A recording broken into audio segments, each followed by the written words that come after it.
há aqui também um dado importante, que é uma dúvida que é legítima levantarmos. Por onde é que vão mandar os F-16? Porque o secretário da Aeronáutica americano já veio a terreiro dizer, não, eles ficam na Ucrânia. Mas já ouvimos o Presidente Zelensky a semana passada dizer que já tem as garantias que vai receber os F-16, não é mais outra, o Wunderwaffen, ou Wunderweapon, mas que a Ucrânia não tem capacidade não tem condições técnicas para assegurar a sua operação, manutenção, canal logístico, etc. Portanto, há o risco dos F-16 poderem ser posicionados na Polónia e na Roménia. E se aí forem, há legitimidade para os russos bombardearem, atacarem os pontos de partida, e aí temos uma situação grave. Portanto, foi por isso que o Ministério dos Negócios Estrangeiros russo, quando se falou na questão dos F-16, disse que poderia ser uma situação catastrófica. O catastrófico, no nosso entendimento, é subentender que, eventualmente, se os aviões foram colocados no exterior, pode haver esse risco. Até porque o F-16 é um avião que exige uma pista muito particular e, por exemplo, não descola de autoestradas como uma boa parte dos aviões que a Ucrânia tem, que operam a partir de autoestradas, precisamente para fugir à detecção russa, não é? E, por exemplo, há 3 dias, a Rússia destruiu, portanto, há reportes disso, de uma pista em Potlava, salvo erro, a pista de apoio direto à frente que neste momento, é por isso que praticamente não vemos aviões. A Ucrânia está a lançar uma ofensiva quando qualquer aprendiz de Estado-Maior, aliás, os militares que nos estão a acompanhar, e não só, e todas as pessoas esclarecidas que nos acompanham, que se interessam por esta matéria e conhecem a história militar, sabem exatamente que uma ofensiva sem apoio aéreo ou sem superioridade aérea local, seja garantida nos tempos de hoje por aviões, helicópteros ou por drones de combate, entenda-se, não é só drones de vigilância, os Bayraktar, por exemplo, já não os vemos, não é? É um desastre. Quem é que controla o espaço aéreo neste momento? Os russos. Aliás, há pouco antes de começarmos esta nossa agradável conversa, a troca de impressões, tinham acabado de descolar 7 Tupolev 95 estratégicos do meio do interior da Rússia, da Federação Russa, todos os dias, e já não é, digamos, notícia, a campanha aérea estratégica lançada pela Força Aérea Russa, todos os dias. Portanto, é uma para dizer, risco há, possibilidade sim, probabilidade e confrontação entre blocos. Há alguns analistas que dizem que muito possivelmente vamos ter americanos, eu tenho as minhas dúvidas, muito sinceramente, porque cada mês que passa a capacidade industrial, tecnológica do Ocidente, digamos, aumenta, mas o inventário diminui, a capacidade de reposição de estoques não acompanha, porque nós temos a indústria militar entregue a privados, não é? Que pronto, é o que é. Aliás, qual é o país ocidental hoje, praticamente, que tem indústrias militares na mão do Estado? Portanto, o único que tem um passado, tem uma experiência nisto são os americanos. Os Estados Unidos têm um complexo industrial militar, uma base tecnológica industrial militar muito bem aferida, mas, aliás, com isto me calo, doutor, qual é, neste momento, o nível de produção daquilo que é o material crítico para esta campanha, que são as munições de artilharia, não é? Os Estados Unidos produzem, neste momento, 30 mil granadas de artilharia ou munições de artilharia por mês. Vão duplicar esta capacidade, segundo a informação de fontes ocidentais, vão duplicar esta capacidade em 2025, dentro de 2 anos. Vão passar de 30 mil para 60 mil. A União Europeia toda produz por mês, ora, 30 mil, desculpa este salto de frequência, 30 mil são 5 dias de combate da Ucrânia. Normalmente consome 6 mil por dia. 5 dias. E se reduzir para metade, são 10 dias. Portanto, o que os Estados Unidos produzem no mês dá para 5 dias da Ucrânia. A União Europeia toda produz por mês 4.000 munições. Dá para um pouco mais de meio dia de combate. A Rússia, neste momento, e vai duplicar para o ano que vem, produz 200.000 por mês. Está tudo dito, não é?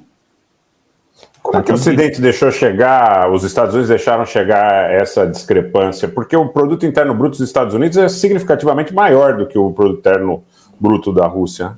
Foi um erro estratégico? Foi uma ideia de que o ambiente operacional tinha mudado. Se nós olharmos, aliás, eu vejo que o exército português, o exército brasileiro é uma dimensão muito maior, não é? Mas vejo que o exército português houve uma transformação, como lhe chamava o eminente chefe de Estado-Maior na altura, foi passar a fazer um exército modular. Passamos a ter um exército modular. Isto é, deixamos de ter brigadas, as brigadas passaram a ser, peço perdão que falo só em termos militares, mas deixamos de ter estruturas feitas para combate e passamos a ter pacotes de forças, módulos. Era uma companhia era o pick the cherry. E os americanos foi a mesma coisa, digamos, passaram e não tanto os americanos, não, mas passaram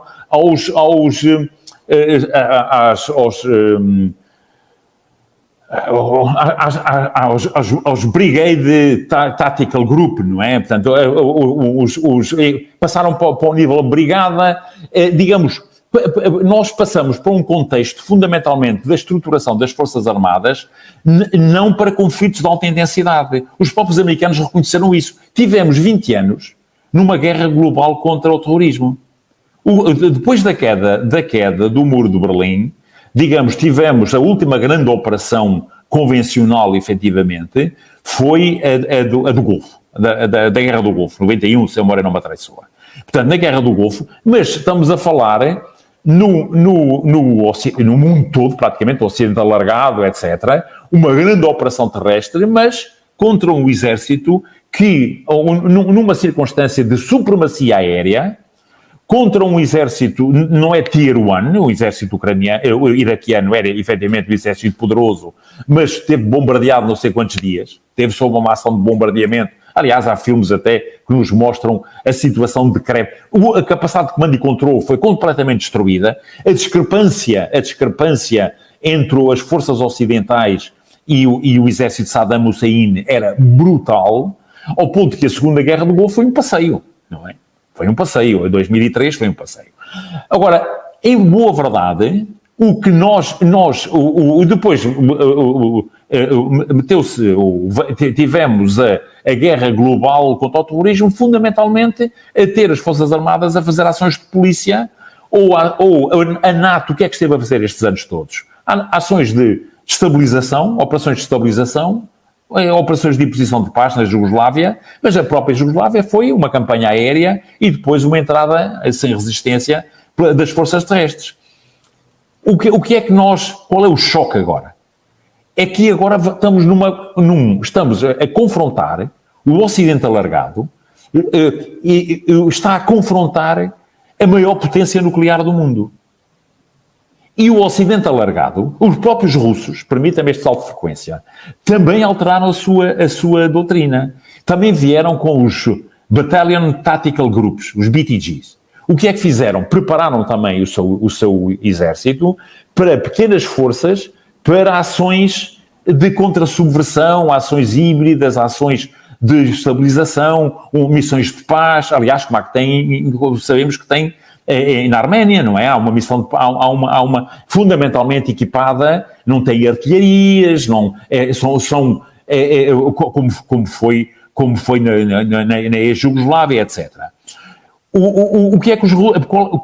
Qual é que foi a conclusão a que os russos chegaram no início desta campanha? Foi que tinham que voltar à doutrina soviética.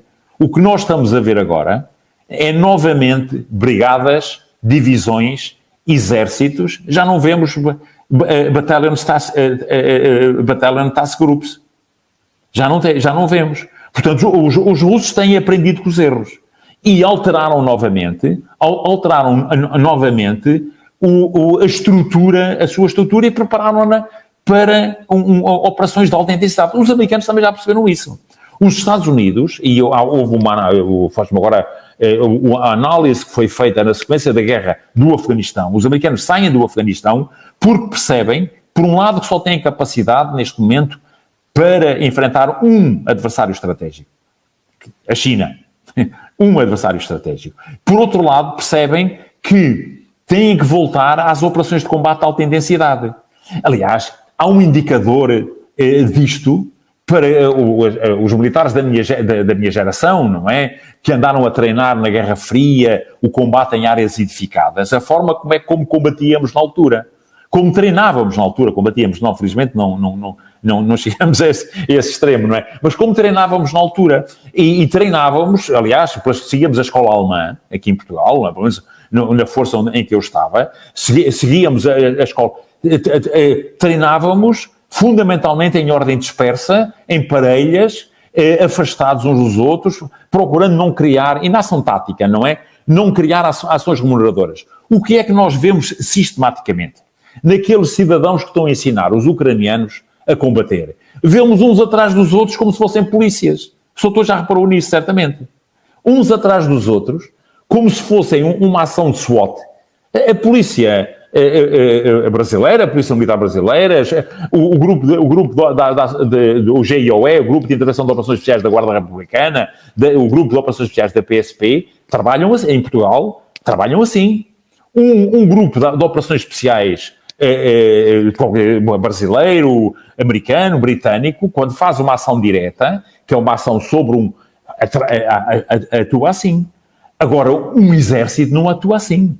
Um combate em áreas edificadas não é tudo ao molho, não é? Portanto, isto é um pequeno parêntese. Isto é, perdemos, em certa medida, os TTPs, não é? Os Tactical Technical and Procedures, que tínhamos desenvolvido durante o período da Guerra Fria. E os americanos perceberam isso. Portanto, é preciso voltar novamente a preparar os exércitos, as Forças Armadas, para o combate.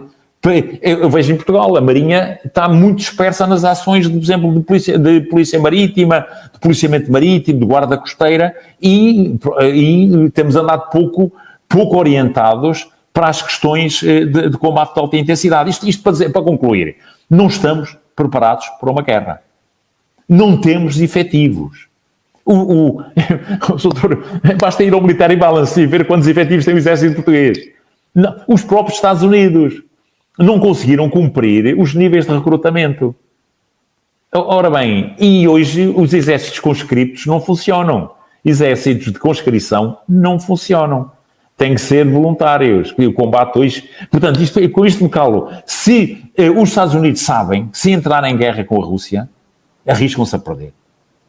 Aliás, os think tanks americanos independentes, militares fundamentalmente,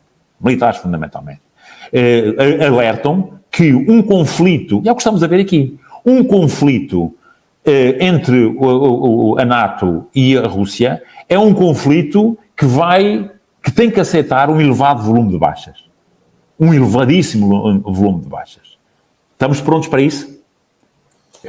Será que o governo português está pronto? É como dizia Bismarck, será que os Balcãs merecem os ossos do granadeiro alemão? A questão é, será que a Ucrânia merece os ossos de um fuzileiro, ou de um paraquedista, ou de um infante, ou de um artilheiro português ou espanhol?